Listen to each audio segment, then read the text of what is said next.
We're in the Lama Museum of Art here in Boston, and we're in an exhibition called Gateway to Himalayan Art, which showcases some of the great works in the collection of the Rubin Museum in New York. And I was immediately drawn to this very special type of painting, which is red ground with gold paint.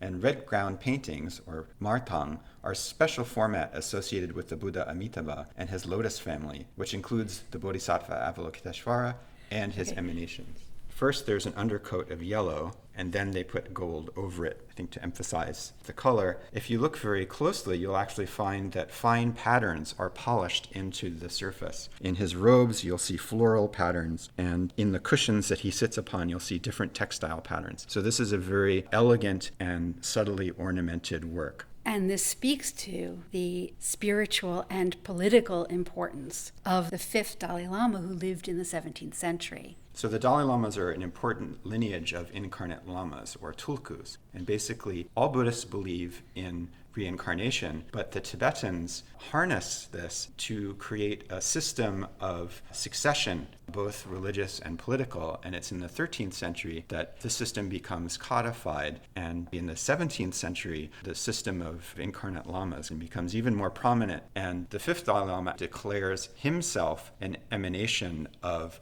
Avalokiteshvara, Bodhisattva of compassion, the most popular deity in Tibet, considered the national deity, the protector of Tibet. So you'll see that fifth Dalai Lama seated in the center, and he's surrounded by the important members of his incarnation lineage. He is holding a lotus, the symbol of the Bodhisattva Avalokiteshvara. So that indicates that he is an emanation of Avalokiteshvara that sits directly above him. And he's holding a vase of long life, which indicates that this painting was probably done in the fifth Dalai Lama's own lifetime. On his face, he has a small mustache, which is associated with the physical appearance of the fifth Dalai Lama. So even within this very idealized portrait as an emanation, there are still personal details of his appearance. This figure is formed by these curving, delicate lines that so perfectly describe this drapery that flows around him. On top of the gold surface, the artist has come back with a red pigment, and because there is not shading or landscape and other details, the quality of line really stands out here, the modulation of the brush. And so you can see the line thins and thickens as the drapery curves, and it shows off the artist's skill with the brush. Surrounding him are figures that speak to the legitimacy of his political power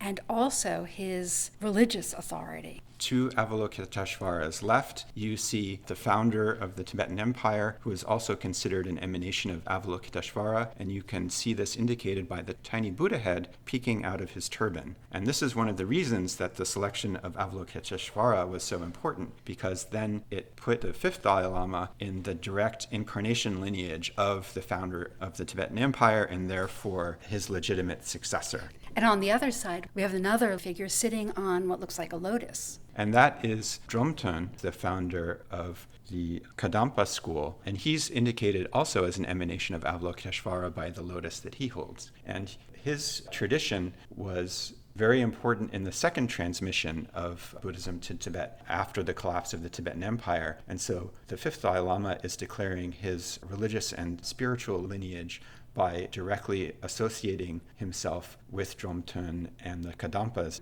And we see more figures with halos. To the left of the fifth Dalai Lama's head, you see the first Dalai Lama. To his right, the second Dalai Lama. And then to the lower left, the third Dalai Lama, who is in fact the first historical figure to be called Dalai Lama, a title bestowed upon him by the Mongol Alsan Khan. Especially interesting, then on the lower right, you see the fourth Dalai Lama, who is found in the grandson of Alsan Khan. And this cements Mongolian interest in the Gelugpa tradition to which the Dalai Lamas belong. At the bottom center, we see a figure who's surrounded by gems and offerings. And this is the wealth deity Jambala, surrounded by abstract forms of the seven jewels of the universal ruler, which include things like rhinoceros horn, elephant tusks, the round earrings of the queen, the square earrings of the minister, and so on. So this is both a traditional set of offerings, but there is also an association with the concept of the universal ruler, which the fifth Dalai Lama was promoting. Now, the fifth Dalai Lama, we know, was a very learned man. He authored many religious and historical texts and was very interested in promoting an image of himself. So you can see in this iconometric drawing that in his lap, he holds the wheel of the Chakravartin, or the universal ruler, a symbol of political authority. So the fifth Dalai Lama was very cognizant of the power of images and was heavily involved in image production, as well as the codification of knowledge more broadly. So the fifth Dalai Lama wrote a history of Tibet just 1 year after he comes to power. In this, he depicts the Tibetan Empire as a golden age where the series of religious kings are actually bodhisattvas incarnate who convert Tibet to Buddhism, and he positions himself as the reincarnation of one of those religious kings. So the message in this painting is key to his political message, where he is conflating himself with the first Tibetan emperor and positioning himself as the rightful inheritor of the Tibetan Empire.